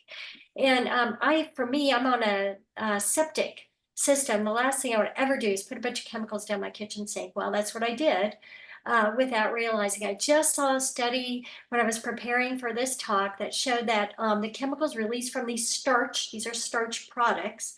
There are way more chemicals released from starch products than from any of these other products, conventional plastic, bioplastic. And I will look more into that, but I think these products are incredibly toxic, and just throw them in the trash. That's what I recommend. Thank you so much. You're amazing. Thank you. That's something I really got to touch on. Thanks. Thank you. Guy. That was a good segue into my next question, because I just put those starch peanuts in one of my compost bins. Big mistake. I just want to mention I have 3 home compost bins for 20 years, and they're made of plastic. I assume that all of my beautiful looking compost is all full of chemicals, and probably still is 20 years later. Yes? Yes. Any studies done on that, or just assumptions? Yeah, no, you're right. They're all full of compost. And, you know, here we are. We're living in a world, we're kind of stuck with some things. And we do the best that we can. And in my regular talks, I talk about the non-essential use framework, and looks at organizes plastic products into 3 categories. This is a framework they use when they phased out chlorofluorocarbons that were destroying the ozone layer back in the 80s and 90s. And the beauty of that framework is it allows you to figure out what things can you do something about and what things can't. And so the first level is the non-essential items, get rid of those. The second level is substitutable items. These are important items that we really need, but there's functionally equivalent substitutes. So we can make those substitutes. And then the third level are things that we're kind of stuck with for right now. And that's a level where, you know, other scientists need to focus, but we don't. And so just do the best you can. It sounds like you are, Guy. And me too. We ended up building a wood compost with like wood slats. But if you live in a city or a more densely populated area, that's not going to be an option. Just do the best you can. That's the problem, is that the plastic compost bins protect from rodents and smells, and you know, and when you're in dense suburbia, that's important. But it bothers me. It just does, because you know I save so much waste, really, for decades, and I'm really contaminating it. So I don't know. It's disheartening, but I appreciate your answer. Thank you. Yeah, no, I keep doing it because I think probably the benefits do outweigh the downsides. And also, if you're interested, there's a market opportunity there. Someone needs to create a functional equivalent, non-toxic functional equivalent for your composter. Great job, though, doing that work. Thank you. Jane. Yeah, I just thought of a material that might be safe, bamboo. If it's unadulterated. So like bamboo utensils that you can get. So those have been adulterated. That's not, you know, they take a bamboo fiber, that's a fiber-based product. And so they have to extract that fiber, and then they have to mold it so it goes through a factory, and then they want it to function. And so they have to add a bunch of that second bucket of chemicals also to the bamboo. Probably less or more safe than all the other products, though, don't you think? Yeah, I don't know. I always revert to our tried and true food contact material products that took us decades and sometimes centuries to get right. Like with metal, it took us a long time to come up with safe metallic food contact materials. But eventually we got pretty good at that. So I just go back to what we've been using. Tammy. Hi, well, as a new grandmother, I have been trying to move my, my kids and their spouses to obviously non-plastic stuff, but everything these days is in silicone. So based upon what you're talking about, is the silicone baby bottles and all that stuff have silicone have plastic in them? Yes and no. Let me answer it both ways. First, I have to say, I'm really concerned about this generation. I got 3 kids. Mine are all in college right now. And I already know they have plastic loads accumulating in their body that I didn't growing up. And they have chemical loads that I never faced. And I'm the DDT generation and lead generation. I'm sure I still have that. But these kids, it's really concerning the exposures to these bioaccumulative materials. So thank you so much for looking after your grandkid. And I have to say, I get contacted by grandmothers probably more frequently than anybody else because they're really concerned about their grandkids. So let's talk about silicone. They come in the 2 forms. There's one form that has a lot of plastic added, and you can see why it looks like plastic. It performs like plastic. There's another form of silicone that doesn't have plastic, but it's a plastic-like substance. So here's what they do. They do silicone, and guess what? They have to make a polymer for it. So they do the same process. They chemically synthesize individual small silicone monomers into a long polymer, and they end up with a product that is very different from the original silicone. And I say that because silicone in its original form is considered inert, but this long polymer is not. It's also a persistent organic pollutant. That's why it resists water and performs the way it does. And then, of course, they have to send it to manufacturing, and then they dump in the other bucket of chemicals to make the product perform like plastic, which is basically what the product does. Yeah, I think I would avoid silicone products of all kinds, whether in the kitchen. I think it's really dangerous. It's awful that kids' products are being made with this now. So yes, there are some with plastic and some without, but even the ones without plastic are formed through the same types of production processes and have the same dangers. So how would I tell them apart? And are they directional? Like, are they better than plastic but not as good as glass? That's the hard thing. So are you talking about the bottle or the nipple, or what part of the product? Everything. Okay, so there's bottle, and now they have the nipples that sometimes if you have a trouble nursing or latching, that they have these nipples that help train the baby, that look like a foreign thing to me. So yeah, everything. It is now, a lot of it's in silicone.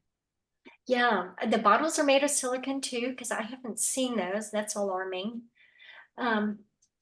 Usually the bottles are, if they're plastic, they're made of polycarbonate. So I would recommend using glass bottles the old-fashioned way. And then, but here's the problem. A long time ago, they used to use rubber nipples. And now, and this is the other thing, rubber is not rubber anymore. Even though people use the word rubber, most of rubber is actually plastic. Same with our automobile tires. Most of those rubber tires are actually plastic. So I recommend going back to the old-fashioned, and especially, with those bottles, are you talking about sippy cups, or like baby bottles have to be heated too? So you really don't want to do that in silicone or in plastic, any of those. The only thing it's safe to heat that in is glass. Okay. But is it at all any better than plastic, or is it you just lump them both in the same exact category? Yeah, they are, because think about it like the plant bottle. They are the bio PET bottle. Even though the original molecule comes from silicon. It's subjected to the same type of process to make this long polymer. So it ends up being the molecule that it didn't start out to be. Yeah, it sounds like silicon, but it's not. And then, and you can just Google, and I'll try to send you some articles. There's more and more articles about keeping silicon products away from kids. It explains it. I don't know. I can't say exactly one is exactly more toxic than another. They're both just very toxic, and I would avoid them both. But I will send you. Can you email me, Tammy, in my email? Sure. And maybe we can send out those links, Jenny, with the recording, because yeah, I know you've sent me a great link about silicon also, but Tammy, yes. There are a lot of grandparents who know this information now who are horrified, and it's really hard to talk to well, I have a grandchild who is the daughter of my son. It's especially hard if it's your son who has the child.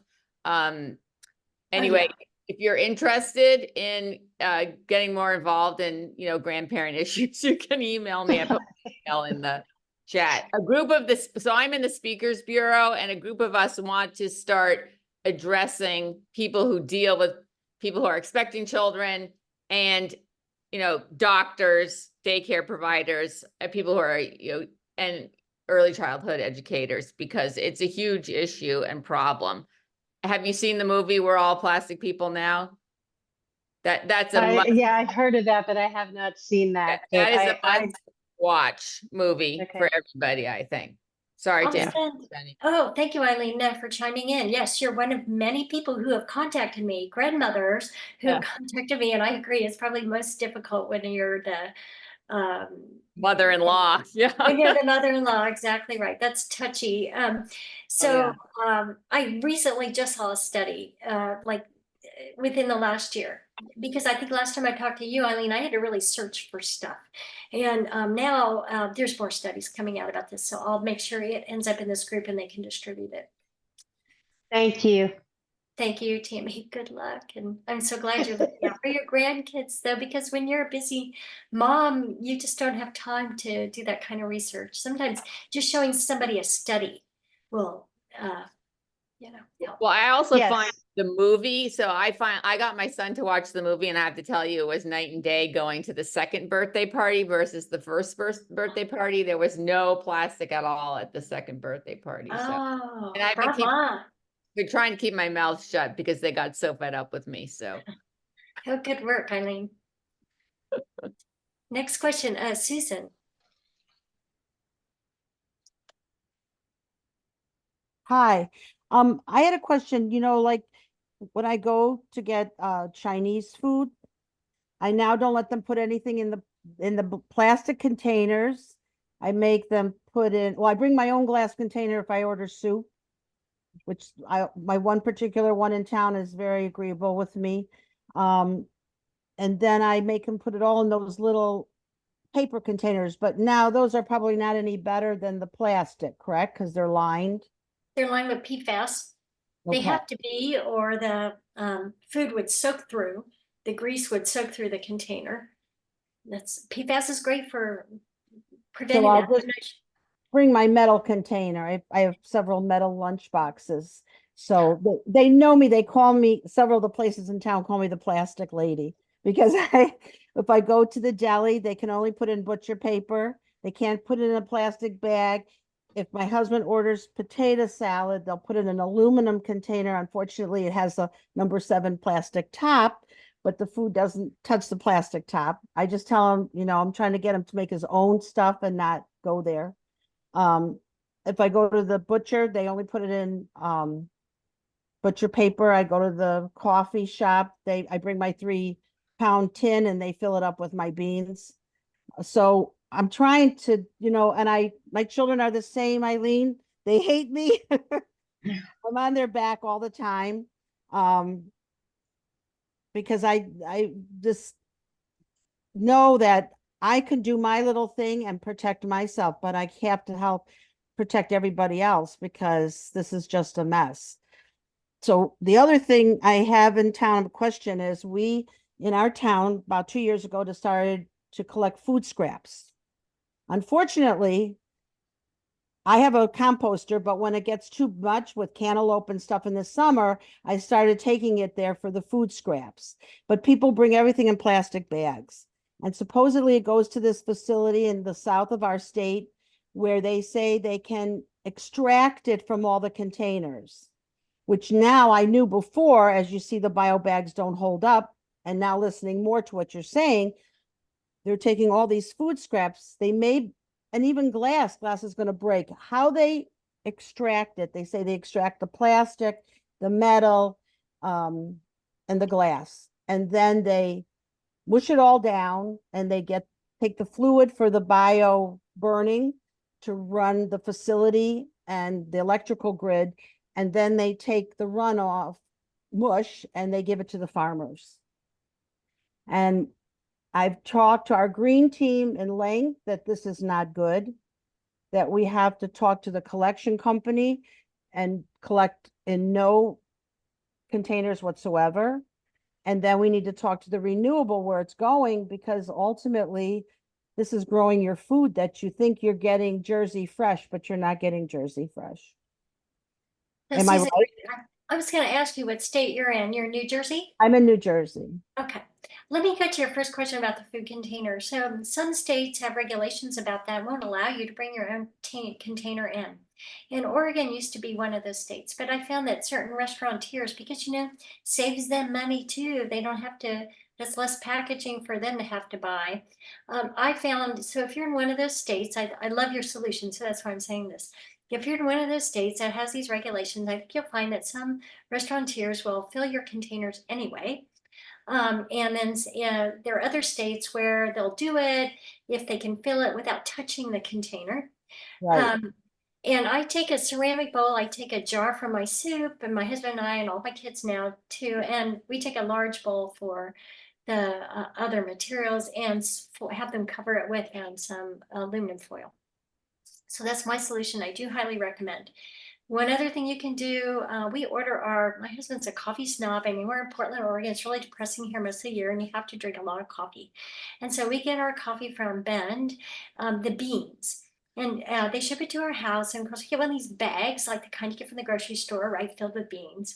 And 1 pound bag or 2 pound bag. I noticed when I opened the bag that inside of it is slippery, right, shiny material. That's your plastic lining with PFAS. I'm like, oh, bummer, all our beans have been contaminated with PFAS now and likely other chemicals. So I called them up and I just said, hey, can you just fill our bags, put our beans in a regular bag without that plastic lining? And they said, sure. And so we've been ordering them for like 3 years now, and they always send our bags without the plastic lining. They look horrible, because their first response to me was, you don't want us to do that. If we do, you're going to have all these grease stains on the outside of your bag. And I said, I love the grease stains because it tells me there's no PFAS. So just for everyone else, sometimes a retailer is happy to comply. They think they give out the plastic because they think you want it. So sometimes having a little conversation can move some things.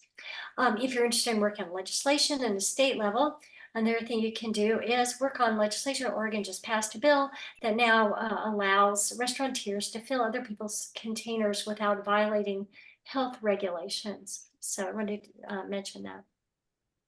And then finally, Susan, I can't remember because I went too much. I just wanted to build off of what you do. In terms of the biobags, I don't know how long they exist in that. I don't know what is the time between when you put your biobag in the compost and when they actually start picking stuff out. So it's normal for all municipal composters to go through and pick out identifiable stuff that can't compost from the, metal, glass, all kinds of stuff is normally picked out. Now, I don't know when the biobags start to break down in that circumstance. It'd be kind of interesting just to go and follow your bio bag, or maybe have students do that as a school project to see, because you're right, once it does start to fragment, you can't pick it out. You're screwed. Your compost is screwed. So yeah, I don't know. The bio bag, I don't know if you can get your compost there without the bio bags or other plastic bags.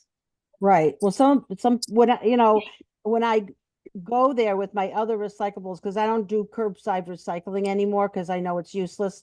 It just gets all messed up. So I take all my stuff every other week to the conservation center. So at least I know my paper, my cardboard, my cans and my glass are getting recycled properly. And I stand there by the food thing and I tell the people, if you bring it in a plastic bag, just dump it in the bin without the plastic bag. Take your plastic bag home. I said you could wipe it out and you could re-put your new scraps in there. At least you're putting less plastic in the environment and you're not putting it in there because this is going to grow your food. And some people comply, some people look at me, like I'm crazy. One of these days, I know they're going to come and arrest me and take me out of there. So I'm just, now that I talk to you, I know I have to work on trying to find out more how this stuff is all processed and everything. And yeah, and maybe your composter is open to having a conversation with you, maybe not, but you can always try. And I mean, ideally, they would provide containers for people, durable containers for people to put their compost in at home, transport it to the facility and dump there. But that's cost and effort on their part, but at least it may be worth having that conversation. Okay. I'm going to jump in because this is a record. Absolutely. Yes, Eileen noticed I did say about 20 minutes ago that I had to jump off, but I just put my phone down and I came back and y'all were still here. So I got kicked out of the coffee shop. But we've been going now for 2 hours and 12 minutes. So I think that's absolutely a record. And we still have 42 participants on. So Jenny, you've been absolutely incredible and so generous with your time and your knowledge. And you've answered all these questions just so impeccably and so helpfully and so graciously that I can't thank you enough. And thanks to everyone who joined and asked such good questions and gave so much thought to this really vexing issue. And I think, we just need to keep spreading the good word. Susan, thank you for all of the things that you do. You inspire me with even more good ideas. So thank you all so much. We will be back with another speaker, I think, towards the end of the summer, early fall. But in the meantime, please reach out if you have questions, if there's anything that we can help with. I think a bunch of emails got put in the chat. And again, thank you. Thank you so much, Jenny. I really appreciate it. Everyone have a great evening. Ashley, thank you. And thank you to everyone who's here. And thank you for all the little things that you do add up, and they teach and lead examples for others. That's how we change the world. So thank you all. I'm honored to be here. Thank you. Thank you.